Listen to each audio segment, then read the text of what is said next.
All right, good Wednesday morning, everybody. I'm Jared Klein here at the NBC29 Digital Desk. Good morning to Donald in Waynesboro and Brandon in Buckingham.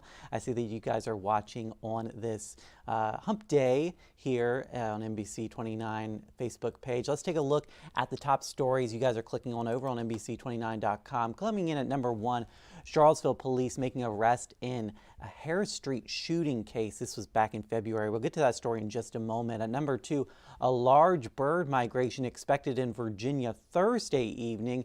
And then at number three, the Dewberry stands empty and it's silence from developers. That was our top story yesterday. A lot of people still clicking on that story. All right, well, a Palmyra man wanted for a February 8th shooting in Charlottesville is now behind bars. 40-year-old Demetrius Brown was arrested in Albemarle County yesterday. Charlottesville police say Brown and another man were fighting outside Wicked Hits on Harris Street when Brown pulled out a gun and fired. Brown faces 5 charges, including malicious wounding. The victim was treated at UVA Medical Center for non-life-threatening injuries. All right, well, the Blue Ridge Health District is sounding the alarm this morning on an increase in sexually transmitted infections in Central Virginia. It has seen a steady increase over the past 8 years. Norman Dorsey with the health department says there was an 81% increase in syphilis cases from 2014 to 2018. It's hard to pinpoint the exact cause for this spike, but Dorsey, I believe is how you pronounce his name, thinks lack of awareness is a big factor, and then the pandemic that prevented people from getting tested. One of the things that people don't realize is that there are a lot of STIs that you can get that do not present symptoms, or if they do present symptoms, the symptoms are really mild and they kind of go away, but the infection is still there. The Blue Ridge Health District has free walk-in STI testing Tuesday the 18th at the Charlottesville Albemarle Health Department. That is, of course, on Rose Hill Drive from 4:30 to 6. You do not need an ID or anything if you go to that. All right, well, set in stone, Charlottesville City Council has approved its upcoming budget. The final version came out to $228 million. That's $2 million more than the past draft. The extra revenue came in part from personal property and hotel taxes, and this allowed the city, we're told, to invest more money in affordable housing. We're fortunate in one sense in the city that the housing assessment goes up, and of course that's hitting some citizens particularly hard, but that's why we put some more money into housing programs like AHIP. The budget passed unanimously by council last night includes money to make pay for some city workers more competitive. It also has funding for Ready Kids and violence prevention programs.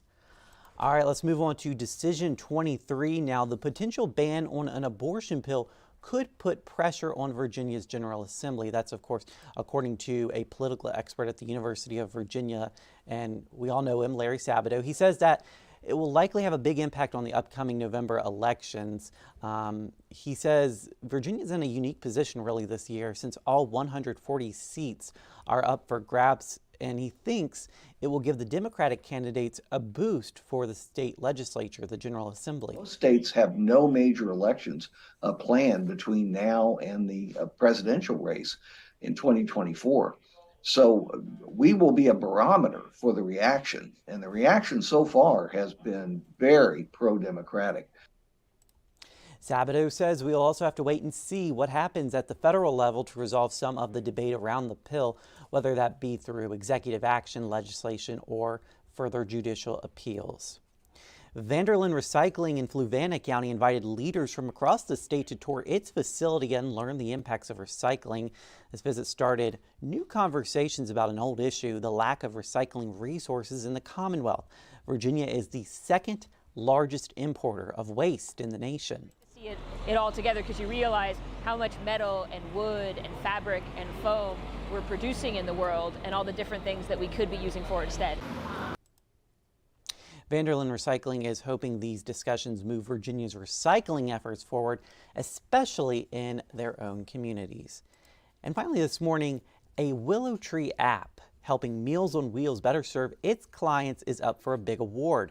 The app has been nominated for a Webby, and the goal with this nomination is to get the app more recognition and potentially take it national so Meals on Wheels across the U.S. can use it. In some cases, it can even save lives. A report that we look at pretty much every 15 minutes for about an hour after the meals are delivered, and we were able to tell immediately that someone needed assistance. So we were able to call the ambulance and get help immediately for that client, and they basically were taken to the hospital. We were able to help them out that day.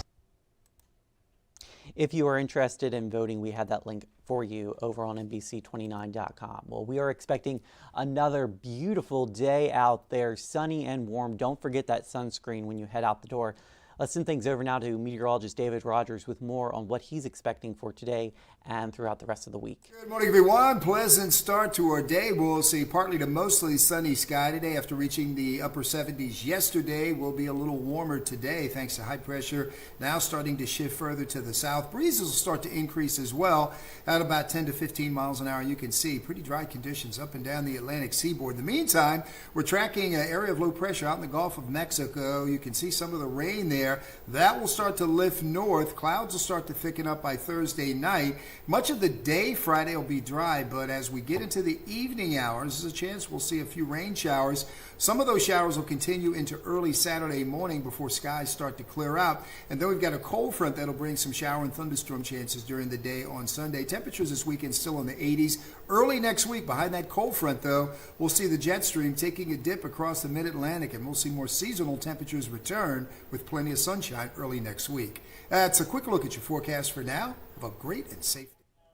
All right, thank you, David. And here's a look at that Michael & Son Heating 7-day forecast, a high of 85. Today, mostly sunny, and tomorrow, it's really heating up out there with a high of 88, mostly sunny skies. Friday, it looks like we have a chance of rain later in the day, a chance of showers with our first Fridays after 5. Of course, that's going on in downtown Charlottesville. And then this weekend looking like it's going to stay warm with some rain chances. I hope you guys have a great Wednesday, a great hump day out there. We'll see you again on NBC 29 News at noon. And we're always live, of course, over on NBC29.com.